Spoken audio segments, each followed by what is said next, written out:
Nah, saya ajarkan satu hal, kalau kita sampai pada bacaan Al-Fatihah tadi, jeda sejenak Bu, rasakan itu, minta. Setelah itu Allah ajarkan satu lafaz, kalau lafaz ini benar dibacakan oleh ibu, benar dibacakan, maka seketika doa akan dijawab, langsung dikabulkan. Apa bacaan itu?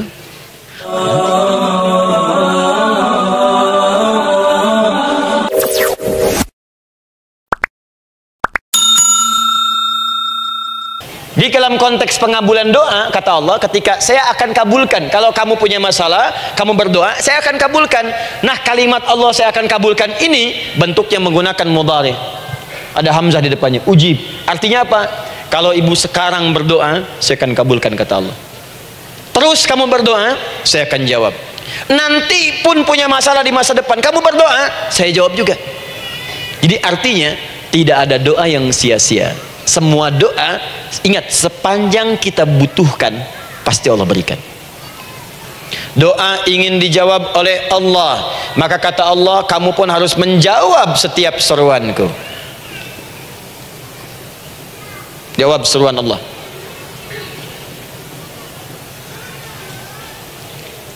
Ayo respon, adil. Maunya dapat gaji aja, kerja nggak mau. Ya, apa ibu pikir duduk manis santai di ruangan tengah, tiap bulan suami datang berikan uang belanja? Belum tentu. Kalau sikap tidak bagus, ya interaksi tidak mulia, maka belum tentu itu didapatkan. Maka syarat pertama, kata Allah, kalau doamu ingin cepat aku jawab, maka setiap aku seru, cepatlah engkau kemudian kerjakan dan jawab itu. Jadi ternyata seruan Allah itu terkait berkelindan dengan pengabulan doa. Jadi ketika ibu diseru oleh Allah, diminta, diperintahkan sesuatu oleh Allah, sebetulnya itu kunci untuk mendapatkan jawaban doa kita, Bu. Dipanggil kita, ayo cepat datang ke sini, mau minta apa? Minta, saya kasih. Apa di antara kunci doa itu, Ustaz?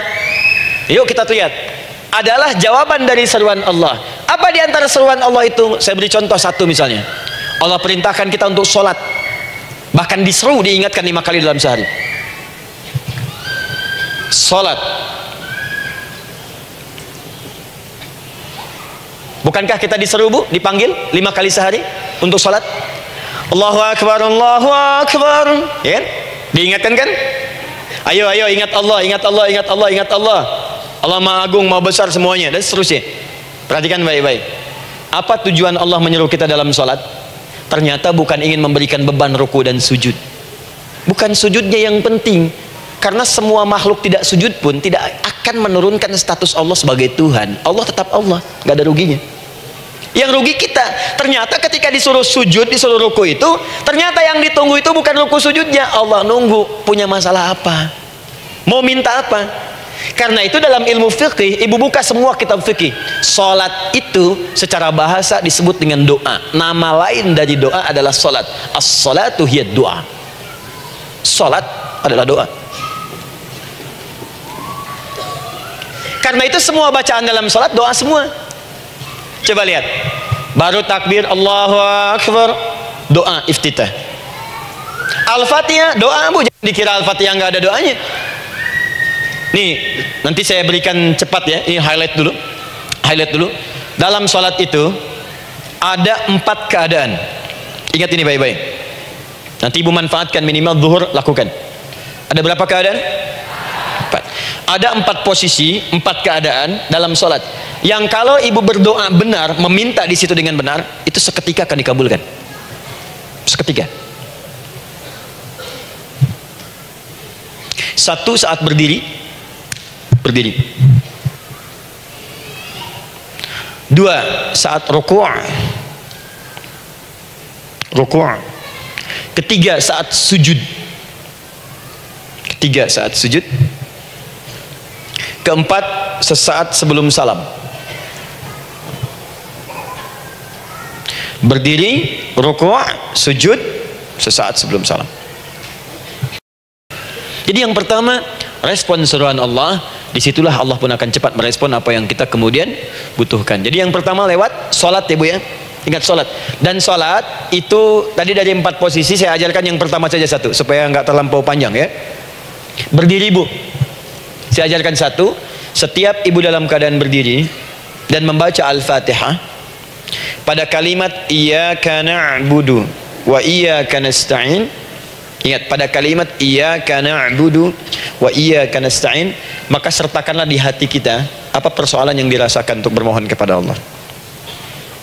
Saya ajarkan cepat. Kalau ibu mau belajar lebih detail, ikuti kajian kami di fikih salat, sifat salat Nabi sallallahu alaihi wasallam. Nanti saya terangkan semua dalilnya, insyaallah sepanjang yang saya ketahui.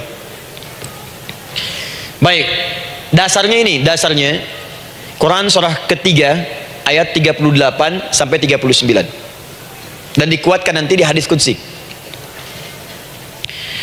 Ibu kenal Nabi Zakaria? Ya kenal ya. Ya selamat lah Bu. Alhamdulillah. Episode ke-15 kenal Nabi Zakaria, luar biasa. Alhamdulillah. Nabi Zakaria punya persoalan, sudah berumah tangga, belum ada keturunan, fisiknya sudah letih, rambutnya sudah memutih, dan mohon maaf istrinya divonis menopause dan mandul secara medis klinis. Apa yang beliau kerjakan? Sholat. Dalam sholatnya bermohon kepada Allah. Perhatikan permohonannya. Qala rabbi habli min ladunka dzurriyyatan thayyibah. Ya hunalika da'a Zakaria rabbah qala rabbi habli min ladunka dzurriyyatan thayyibah innaka sami'ud du'a. Ya Allah, aku bermohon kepadamu, anugerahkan aku keturunan. Semua mengatakan aku nggak mungkin punya keturunan. Hanya engkau yang tidak punya batas dalam pemberian. Engkau pasti mendengar doa saya. Kalau pada yang maha mendengar tidak mengabulkan juga, lantas kepada siapa lagi aku mesti memohon? Doa ini dipanjatkan oleh beliau dalam keadaan sholat, sedang berdiri dalam sholatnya. Jadi ibu maaf ya, tolong jangan salah berpikir, semua nabi dan rasul, orang soleh sebelumnya itu sholat. Cuma kita lebih sempurna gerakan dan jumlahnya, sempurna. Orang dulu sholat. Nabi Musa sholat, Quran surah 20 ayat 14. Nabi Isa sholat, Quran surah 19 ayat 31 sampai 33. Nabi Ismail sholat, Quran surah 19 ayat ke-55. Semua sholat. Sholat. Nabi Zakaria saat punya masalah sholat. Dalam berdirinya minta dalam sholatnya. Dari mana Ustadz tahunya beliau minta dalam berdiri dalam sholat? Ayat 39 nya baca. Quran surah ketiga ayat 39. Fanadatul malaika, maka doanya itu dijawab oleh Allah. Datang malaikat menyampaikan jawaban. Wa huwa qaimun yusalli fil mihrab. Sedangkan beliau masih berdiri dalam sholatnya di mihrab. Masih berdiri dalam sholat. Sholat. Di dalam sholat itu minta. Makanya semua bacaan sholat itu permintaan isinya. Dan dikabulkan oleh Allah. Anallaha yubashshiruka bi Yahya. Allah kasih kabar gembira, engkau akan punya anak, langsung namanya dari Allah Yahya. Artinya hidup yang mustahil menurut manusia. Lahir dari rahim seorang perempuan yang divonis menopause dan mandul menurut medis, kata Allah tidak ada yang mustahil bagiku. Lahir dan hidup dia, Yahya. Kapan terjadinya? Sedang sholat. Kapan saat sholatnya? Berdiri. Nah yang paling menarik Bu, umatnya Nabi Muhammad SAW ditunggu oleh Allah 5 kali dalam sehari dan dimintakan sebelum sholat untuk menyiapkan permohonannya. Maka turunlah Quran surah kedua ayat ke-45. Ibu lihat ayatnya, wasta'inu bis-sabri was-salah. Bahkan ditegaskan lagi di Quran surah kedua ayat 153 paling kanan sebelah bawah, ya ayyuhalladzina amanu ista'inu bis-sabri was-salah. Yang pertama nggak pakai panggilan iman. Wasta'inu, kata Allah, hei, kalau kamu punya masalah jangan mengeluh, jangan berkeluh kesah, jangan terlampau banyak gelisah, cepat siapkan dirimu untuk menunaikan sholat. Siapkan permohonanmu, minta kepada aku lewat sholat. Kalau belum yakin, disebutkan imannya. Ya ayyuhalladzina amanu, hei orang-orang yang masih merasa punya iman, katanya punya iman. Jadi kalau ibu nggak mau minta lewat sholat, dipertanyakan imannya. Kamu punya iman nggak? Kata Allah, yakin nggak dengan saya?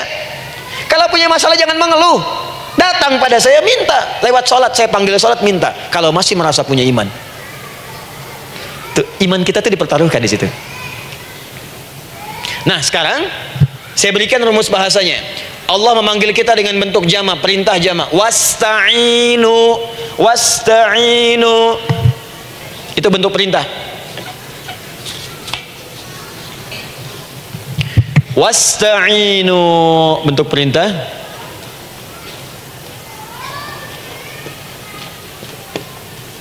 Wasta'inu. Dan jika kalian, perhatikan cara menerjemahkannya, dan jika kalian punya persoalan dalam hidup, punya kebutuhan, maka bergegaslah, siapkan dirimu untuk minta kepadaku solusi. Wasta'inu, dan mintalah oleh kalian pertolongan, solusi. Bisabri wassalah. Pertama, sabar dulu. Sebelum sholat, sabar dulu dengan itu. Tahan dulu, terima dulu. Jangan mengeluh, terima dulu. Nanti dalam sholat minta solusi. Itu maksudnya. Punya masalah sekarang jam 9 lewat, sabar, tahan dulu, koreksi diri, istighfar, nanti zuhur minta. Atau duha sekarang sholat, datang ke masjid, sholat duha minta. Tahiyatul masjid minta sekarang. Sabar, ini sabar, terima dulu. Jangan mengeluh, sabar, ingat, terima, sabar. Karena Allah mustahil memberikan ujian masalah kalau kita tidak sanggup menerimanya. La yukallifullahu nafsan illa. Saya sering katakan, Bu, ya, maaf kalau kalimat ini mungkin kurang berkenan, tapi kalimat ini nyata. Kalau ibu sekarang punya masalah seberat apapun, itu artinya hanya ibu yang sanggup untuk menerimanya. Saya tidak. Betul, karena itu persoalan itu dititipkan kepada ibu, bukan kepada seorang bernama Adi Hidayat. Ibu yang dipercaya. Ya, ibu dipercaya oleh Allah. Kenapa ibu tidak yakin dengan itu? Karena cuma ibu yang bisa mengatasi. Ibu yang mampu, saya tidak. Karena itu dititipkan pada ibu. Kaidahnya, la yukallifullahu nafsan illa wus'aha. Allah nggak akan berikan beban ujian masalah kalau dia nggak mampu. Artinya kalau saya nggak mampu, saya nggak dikasih. Ibu mampu, ibu diberi. Jangan mengeluh. Kenapa mesti saya, ya Allah? Kamu mampu. Ya Allah, why me? Why not? Kamu yang bisa. Nah sekarang wassalah, setelah terima itu, tapi juga jangan terlampau kepedean. Memang cuma saya yang mampu, ya, bikin status. Kemudian sholat, kita akan katakan, ya Allah, Engkau perintahkan saya untuk minta tolong. Sekarang saya akan minta kepadamu. Lalu kita katakan, maaf ya, ya Allah, saya sekarang punya masalah, saya ingin bermohon kepadamu, saya ingin minta kepadamu, ya Allah, saya mohon, ya Allah. Maaf, Bu, ya, maaf ya, sebentar. Ibu kalau punya masalah sedikit atau banyak? Banyak. Yang punya masalah ibu saja atau anak juga punya masalah? Kadang-kadang, bukankah anak yang punya masalah ibu yang minta? Bukankah suami yang punya persoalan ibu yang bermohon? Kan? Karena itu, kalau kita ingin memohon kepada Allah dengan persoalan yang kompleks mewakili yang banyak, maka pertama kalimatnya diawali dengan huruf na. Berarti kami, kita, semua. Jelas ya? Nah, ibu ingin robah kalimatnya, minta tolong. Kata Allah, minta kepadaku pertolongan. Wasta'inu. Ibu ingin robah menjadi bentuk permintaan. Rubah kalimatnya menjadi nasta'in. Nasta'in. Nasta'in.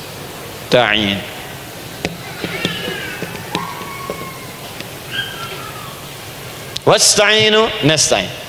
Minta kepada siapa tadi? Allah. Boleh minta kepada selain Allah? Tidak. Hanya kepada Allah saja? Hanya kepada Allah saja, hanya kepadamu, ya Allah, tidak kepada yang lain. Maka kalimatnya menjadi iyyaka.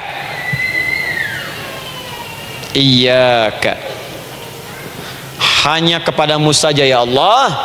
Engkau berjanji kalau ada masalah minta, aku berikan. Sekarang hanya kepadamu saja, ya Allah, aku bermohon. Maka kalimatnya namanya iyyaka nasta'in. Sekarang saya tanya kepada ibu, apakah dalam sholat ibu membaca kalimat iyyaka nasta'in? Tuh. Saya mau tanya, ibu bacanya saat ruku atau saat sujud? Berdiri. Gak ada orang ruku baca kalimat ini.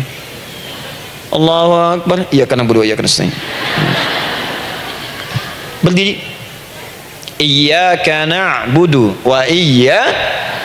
Nah, sekarang saya bacakan hadis qudsinya, tersambung dari Nabi sallallahu alaihi wasallam. Qala Rasulullah sallallahu alaihi wasallam, qala Allah azza wa jalla. Allah langsung yang berfirman lewat hadis qudsi. Perhatikan bahasanya. Qasamtus shalah baini wa baina 'abdi. Saya bagi dalam salat itu dua bagian, antara hak aku dan hak hambaku. Wali 'abdi ma sa'ala. Dan jika benar hambaku menunaikan kewajibannya dengan baik, menjaga hak-hak aku, maka pada saat itu apapun yang dia minta dalam sholat, aku akan berikan. Apapun. Kapan itu terjadi? Perhatikan kalimatnya. Idza qala al-'abdu kalau hamba mulai membaca dalam solatnya, Alhamdulillahi Rabbil Alamin, Alhamdulillahi Rabbil Alamin, qala Allahu Azza wa Jalla, seketika Allah menjawab, hamadani abdi, hambaku sedang memujiku. Ibu ingat baik-baik Bu ya, ingat baik-baik. Setiap ibu baca Al-Fatihah dalam solat itu Allah memperhatikan dan menjawab bacaan ibu.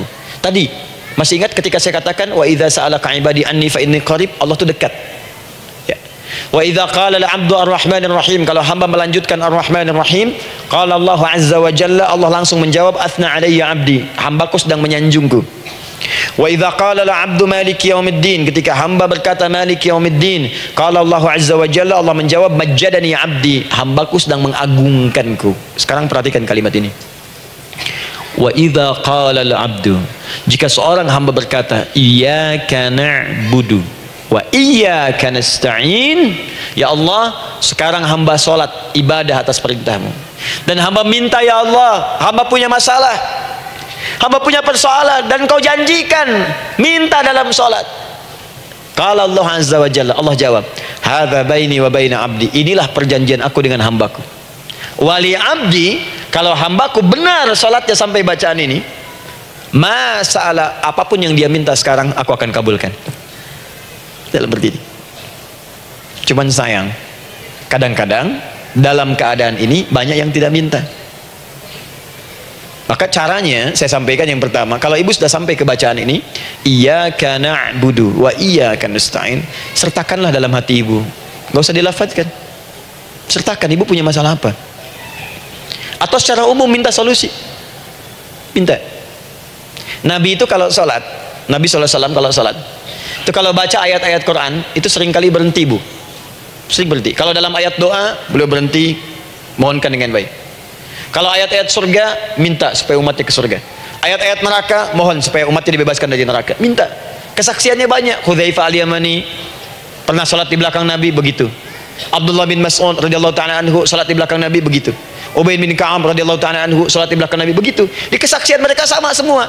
Makanya seringkali itu nggak sadar, enak sholat dengan Nabi itu, nyaman. Kalau baca ayat surga seakan-akan pengen cepat ke surga. Kalau baca ayat doa berdoa, jadi nggak sadar. Rakaat pertama 100 ayat aja Al-Baqarah. Ya, kadang-kadang lewat ke Ali Imran. Pernah rekornya 5 juz 4 halaman, An-Nisa ayat 176 baru berhenti. Ya walaupun besoknya nggak pada ikutan lagi.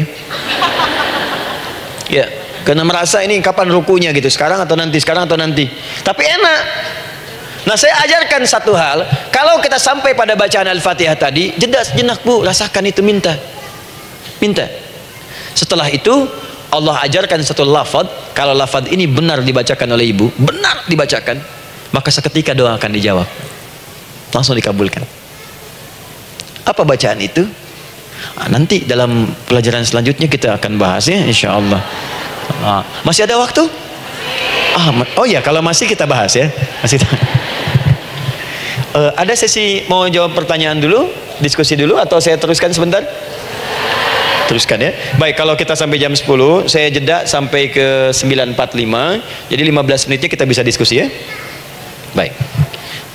Apa lafaz yang kita bisa mohonkan? Teruskan ayatnya. Ihdinas siratal mustaqim. Ihdinas siratal mustaqim. Ihdinas siratal mustaqim. Ini Ibu, nanti Ibu lihat dalam kajian tafsir yang kami sampaikan, juga dalam kajian fikih salat saya bahas dengan detail. Di sini singkat saja, singkat padat. Ihdina itu, ya Allah berikan kami hidayah, berikan kami jalan, berikan kami petunjuk, tunjukkan kami jalan yang lurus. Kalimat ihdina asalnya dari kata hidayah. Hidayah, jamaknya hudan. Ihdina, berikan kami hidayah, berikan kami hudan. Kalau tunjukkan kami jalan yang lurus, itu terjemahan Bu, terjemahan. Kalau ibu ingin makna tafsir per huruf, per kalimat, bahkan per harokat, itu semua ada maknanya. Karena semua kalimat Quran itu mukjizat. Ihdina dari kata hidayah, hudan, berikan kami hidayah. Hidayah dalam bahasa Arab itu banyak maknanya. Bisa solusi dari semua persoalan, bisa jalan menuju kemudahan, bisa kesuksesan, bisa petunjuk, banyak. Kalau dikumpulkan namanya hudan, hudan. Makanya Al-Quran disebut hudan, karena di Quran ada semua. Solusi ada, petunjuk ada, kemudahan ada. Dzalikal kitabu la raiba fi hudal. Al-Quran hudan. Syahrul Ramadan alladzi unzila fihi al-Qur'an hudan linnas. Isi Quran semua hudan. Di situ ada solusi. Di situ ada petunjuk. Di situ ada kemudahan. Kalau kita ingin minta semua itu, kalimatnya dikatakan fi'il amr lit talab, permohonan dalam bentuk kalimat permintaan. Ihdina, berikan kepada kami hudan. Kalau sudah mengatakan ihdina artinya minta solusi, minta kemudahan, minta petunjuk. Jadi ketika ibu mengucapkan kalimat ihdinas siratal mustaqim, itu artinya ya Allah, berikan kepada kami solusi dari masalah yang sedang saya hadapi. Berikan petunjuk dari persoalan yang sedang saya jalani. Berikan kemudahan ya Allah dari kesulitan yang tengah saya hadapi. As-siratal mustaqim, yang lurus, yang gampang. Karena jalan yang gampang itu lurus, gak berkelok, Bu. Langsung ke tujuan. Saya mau ke sini jalannya belok-belok, gak langsung, kan gak enak. Ibu mau ke satu undangan, jalannya belok sini, belok sini, belok sini, belok sini. Kelokan 9, kelokan 7, kelokan 8. Ya. Kan rasanya berliku. Ibu ingin mendapatkan solusi, tapi dilempar-lempar ke sini dulu, berkelok, sini dulu, sini dulu, sini dulu. Kenapa nggak ibu lurus dapatkan langsung? Dalam bahasa Arab, apalagi kalimat yang fasih, mendapatkan sesuatu dengan gampang, dengan mudah. As-siratal mustaqim, lurus ke tujuan, cepat, mudah. Apalagi ke surga nanti, tunjukkan kami jalan yang lurus, yang benar, hak dari Allah dan mudah didapatkan. Itu maksudnya. Ini bukan sekedar tunjukkan jalan yang lurus, solusi yang mudah, yang gampang, yang cepat. Paham di sini ya? Seperti orang-orang dulu mendapatkannya. Siratal ladzina an'amta 'alaihim. Seperti orang dulu mendapatkan semua kenikmatan ketika mereka bermohon kepadamu ya Allah. Siapa mereka? Ada 4 golongan disebutkan di Quran surah keempat ayat 69. Ada para nabi, orang-orang jujur siddiqin, para syuhada dan orang-orang soleh. Ya, wa may yuti'illaha wa rasul fa ulaika ma'al ladzina an'ama Allahu 'alaihim minan nabiyyina was-siddiqina wasyuhada was-shalihin. Para nabi dulu berdoa, ya Allah saya ada masalah, dikabulkan. Kita minta ya Allah, sekarang saya berdoa, tolong kabulkan seperti nabi-nabi dulu dikabulkan. Nabi Ayub sakit, berdoa dikabulkan. Kita sakit, dikabulkan. Nabi Ibrahim ada ujian, dikabulkan. Nabi Ibrahim punya ujian dengan anak, kita ada ujian dengan anak, minta dikabulkan. Anak-anak berselisih, ada yang dendam, yang iri, seperti anaknya Nabi Yakub. Nabi Yakub berdoa dikabulkan, kita minta dikabulkan. Ada syuhada, berdoa dikabulkan, kita minta dikabulkan. Orang saleh berdoa, minta dikabulkan, kita minta dikabulkan. Ya Allah, seperti engkau kabulkan doa orang-orang dulu yang melahirkan nikmat, mohon kabulkan kami yang minta sekarang dan mendapatkan kenikmatan itu. Itu maksudnya. Ya, siratal ladzina an'amta 'alaihim. Siapa an'amta 'alaihim di sini? Ulaikal ladzina an'amallahu 'alaihim. Sama persis kalimatnya. Minan nabiyyina was-siddiqina wasyuhada'i was-shalihin. Ini jangan diartikan sebatas terjemahan. Walaupun di musim haji sekarang itu bisa dipakai. Saya tugas 2010 di Mekah, ada jemaah kesasar, lupa maktab, kemudian ingin balik, nggak tahu jalan. Dia ketemu askar nggak bisa bahasa Indonesia, dia nggak bisa bahasa Arab, tapi dia hafal Al-Fatihah. Datang kepada askar, dia tunjukkan gelangnya, Pak, ihdinas siratal mustaqim, tunjukkan saya jalan yang lurus. Bikin gelang. Askar nggak bisa bahasa Indonesia, dikasih bahasa Arab gak paham-paham, tapi askar ini pun cerdas. Dia tunjuk, dia lihat gelangnya, oh maktab sana. Siratal ladzina an'amta 'alaihim ghairil maghdubi 'alaihim waladdallin. Lurus, jangan belok-belok. Kalau belok nanti engkau tersesat atau dicaci maki orang. Maghdub ya dicela orang. Dhalin tersesat, kan? Jangan dicela, jangan sesat, lurus. Tapi kalau dalam berdoa dalam sholat, minta di hati hadirkan. Jelas ya? Nah, itu posisi pertama. Jadi pertama minta lewat sholat. Yang kedua cepat, rajin istighfar, Bu. Saya cepat ya, rajin istighfar. Saya ada 7 menit lagi. Ibu rajin istighfar. Astagfirullah, astagfirullah, astagfirullah, astagfirullah. Itu yang paling singkat. Astagfirullahaladzim, astagfirullahaladzim, astagfirullahaladzim. Itu yang menengah. Astaghfirullahaladzim alladzi la ilaha illa huwal hayyul qayyum wa natubu ilaihi. Astaghfirullahaladzim alladzi la ilaha illa huwal hayyul qayyum wa natubu ilaihi. Astaghfirullahaladzim alladzi la ilaha illa huwal hayyul qayyum wa natubu ilaihi. Itu yang cukup panjang. Ibu rajin istighfar. Orang yang rajin istighfar itu diantara yang disebutkan dalam riwayat-riwayat adalah orang-orang yang cepat dijawab doanya hanya dengan istighfarnya. Jadi dia tuh punya keinginan, dia nggak katakan, Jadi keinginan di benaknya dia, terus dia istighfar. Astagfirullah, astagfirullah, astagfirullah. Itu kalau benar rajin istighfar, seketika dikabulkan. Cepat. Ada seorang yang hidup, ini tukang roti, di zaman Imam Ahmad bin Hanbal. Saya pernah kisahkan ini di beberapa keadaan. Orang ini itu ahli istighfar. Jadi maaf ya Bu ya, bukan istighfarnya pas ada keperluan aja, bukan. Ada ta'lim Ustaz Adi, sab pertama astagfirullah, astagfirullah, astagfirullah, bukan. Besok ada arisan, astagfirullah, astagfirullah, bukan. Jadi bukan ada keperluan istighfar, bukan. Orang ini membiasa istighfar. Jadi setiap mengerjakan apapun dia istighfar. Mau minum, bismillah, astagfirullah, astagfirullah. Dia setiap buka adonan, astagfirullah, astagfirullah. Nah, satu ketika Imam Ahmad itu nggak tahu kenapa pengen datang ke daerah itu. Ya kalau misalnya ibu tinggal di Cicahem, misalnya kan Imam Ahmad tiba-tiba pengen ke Cicahem aja. Terus karena lelah, mampir ke masjid.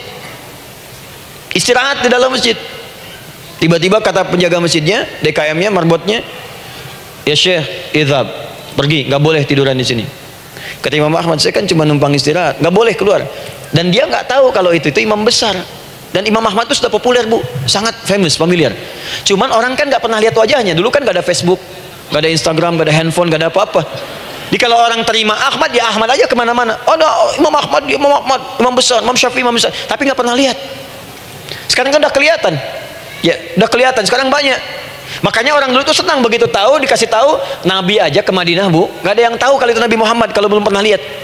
Karena beliau di bawah, Abu Bakar di atas. Abu Bakar kan naik kan, untanya Nabi. Nabi Muhammad pas di bawah gantian tuh di jalan.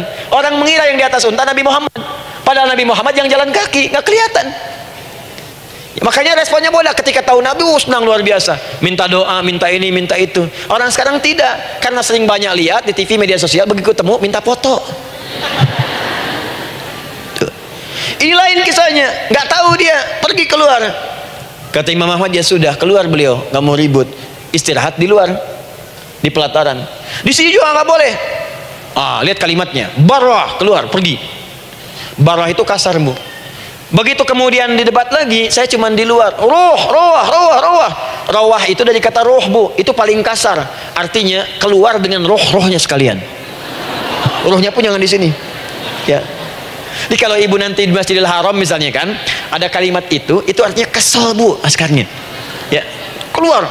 Misalnya idzabi enti, nggak mau, saya mau di sini. Ya, barwa pergi. Sampai ke ruah dengan rohnya. Itu artinya ibu disuruh pergi. Ya, bukan jangan mengelak lagi. Ruah. Saya bukan ruah, saya rohayati. Suruh pergi. Imam Ahmad pergi tuh akhirnya. Pergi, di jalan kelihatan ada tukang roti tadi. Begitu kelihatan capek lah dipanggil, Syekh, kayaknya lelah, istirahat di sini. Dan tukang roti pun nggak tahu kalau itu Imam Ahmad. Begitu istirahat, duduk, kelihatan Imam Ahmad setiap buka adonan, astagfirullah. Bikin lagi, astagfirullah. Imam Ahmad tahu faidah itu.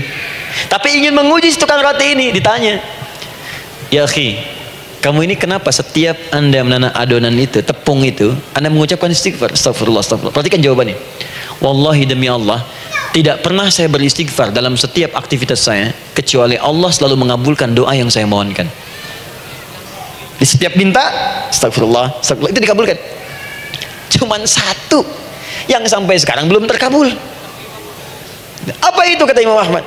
Saya ini selalu bermohon kepada Allah, ya Allah, mohon sebelum saya wafat atau setelah ia wafat, pertemukan saya ya Allah dengan Imam Ahmad bin Hanbal sebelum saya yang wafat atau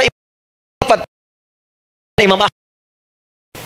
Kata Imam Ahmad, astagfirullah, Allahu Akbar, itu mungkin yang memperjalankan saya kemari. Tiba-tiba pengen ke sini, sampai diusir keluar dari rumah Allah, dari masjid, sampai di sini karena istighfar Anda. Sayalah Imam Ahmad bin Hanbal. Astagfirullah. Imam Ahmad ke situ datang. Tolong jangan lakukan pada saya. Salah di hidayat ya Allah. Astagfirullah. Saya jawab lagi dari sana, la haula wala quwata illa billah. Ini istighfar. Nah, kapan istighfar yang baik? Istighfar yang baik dilakukan setelah tahajud sebelum fajar. Saya ulang ya. setelah tahajud sebelum fajar. Dalilnya Quran surah ke-51 ayat 18. Baca dari ayat 15 sampai 18-nya. Jadi ibu kalau mau seperti itu, rajin tahajud dulu, Bu. Tahajud. Setelah itu biasakan istighfar. Itu latihan dulu, itu baru latihan. Ingat ya, istighfar menjelang fajar di waktu sahar, itu baru latihan. Astagfirullah. Nanti kalau sudah banyak latihan, ibu akan refleks. Mau duduk masuk mobil, astagfirullah. Duduk mau makan, astagfirullah. Ya, kadang-kadang ibu mau ambil handphone, astagfirullah. Itu refleks di lisan kita keluar. Ahli istighfar itu nggak direncanakan keluar di lisannya. Astagfirullah. Kalau sudah seperti itu, berbahagialah. Karena apapun kadang ibu inginkan, sepanjang itu ibu butuhkan, seketika dikabulkan. Yang ketiga, ini amalan yang paling dahsyat. Amalan yang ketiga ini adalah amalan yang dikerjakan karena cinta kepada Allah Subhanahu wa ta'ala. Mahabbatillah, kecintaan kepada Allah. Amalan yang dikerjakan karena cinta kepada Allah Subhanahu wa ta'ala. Amalannya mencintai Allah. Beda, Bu. Salat dengan cinta dibandingkan dengan salat karena memenuhi kebutuhan atau kewajiban saja, itu akan lain. Ibu kalau benar-benar mencintai Allah, maka dalam salat pun persiapannya akan beda. Saya beri contoh gini ya. Dari pakaian akan lain kata Al-Quran. Quran surah 7 ayat 31. Ya bani Adam khudhu zinatakum 'inda kulli masjid. Hai anak cucu Adam, kalau ada panggilan dari masjid, kenakan pakaian terindahmu. Di orang-orang yang mencintai Allah saat akan sholat, dia akan perhatikan dari pakaiannya, jauhkan dari yang haram, terus cari yang paling baik yang dia kenakan. Nggak akan sembarangan. Kalau ibu pakai mukena juga cari mukena yang paling indah, bukan karena pengen dilihat orang, karena ingin Allah menyaksikan sholat ibu dalam keadaan yang sempurna. Wudu tuh hati-hati gitu. Quran surah ke-5 ayat ke-6. Ya ayyuhalladzina amanu idza qumtum ila shalah faghsilu wujuhakum wa aydiyakum lil marafiq wamsahu bi ru'usikum wa arjulakum lil ka'bain. Jadi kalau ada orang beriman mencintai Allah, mau salat, dia mau wudu, wudunya nggak akan sembarangan, Bu. Cuman basuh. Ya, bagian kepala juga harusnya kepala, dia rambut, takut selesai. Sampai ke kaki cuma disodorkan di keran, beres. Itu sih anak kecil juga bisa. Orang ini lain. Dia akan pelan-pelan dilihat secara sempurna. Hati-hati, kerjakan karena Allah, karena ingin baik. Kalau orang sholat hanya kebutuhan saja, maka yang penting dia takbir sampai salam selesai. Tapi ini tidak. Dia akan pelajari bagaimana Nabi mengajarkan sholat yang benar. Bagaimana bacaan saya benar. Dia belajar ngaji supaya benar bacaan Fatihahnya. Dia belajar dengan baik supaya khusyuk di dalam salatnya. Dia pahami satu-satu. Apa artinya Allahu Akbar? Apa artinya Subhana Rabbiyal Azim? Apa artinya Subhana Rabbiyal A'la? Apa artinya Sami Allahu liman hamidah? Dipahami. Di begitu dia salat dan baru takbir sudah paham misinya. Jika ada orang seperti ini, dia mengerjakan apa yang Allah perintahkan karena cinta dengan Allah. Dia berzakat karena ingin mencintai Allah. Dia berinfak karena cinta dengan Allah, bukan karena uangnya. Pokoknya kalau orang cinta itu, Bu, setiap pecinta dia akan memberikan apapun pada yang dicintai, walaupun tadi minta. Dan pecinta itu sifatnya, kalau yang dicintainya senang sesuatu, akan otomatis ikut senang. Ibu misalnya senang ya dengan pasangan sebelum menikah, pasangan senang kucing, ibu akan terpaksa senang kucing. Ibu cinta dengan anak, semua akan diikuti apa yang diinginkan. Seperti itu, cinta itu butuh pembuktian. Karena itu sering saya katakan pada akhwat ya yang belum menikah, yang masih muda-muda belum menikah, cinta itu butuh pembuktian. Jadi jangan percaya kalau ada orang yang bicara di lisannya nggak ada buktinya. Aku akan seperti Dilan membawamu dalam motorku. Katakan padanya, aku tak butuh dengan rayuan kata-katamu. Itu hanya angin surga. Yang kubutuhkan, tuliskan namaku di buku nikah kita. Wah, catat. Itu caranya. Man dalla ala khairin, siapa yang menunjukkan pada kebaikan, tunjukkan saja. Falahu ajruhu misla ajri fa'ilihi, dia akan dapat pahala yang sama dengan yang mengerjakannya. Min ghairi an yanqusa min ajri syai', tanpa dikurangi sedikit pun ya. Jadi kalau ibu misalnya tunjukkan kawan nih, dibuat di status, itu begitu dilihat oleh orang lain, ibu dapat pahalanya.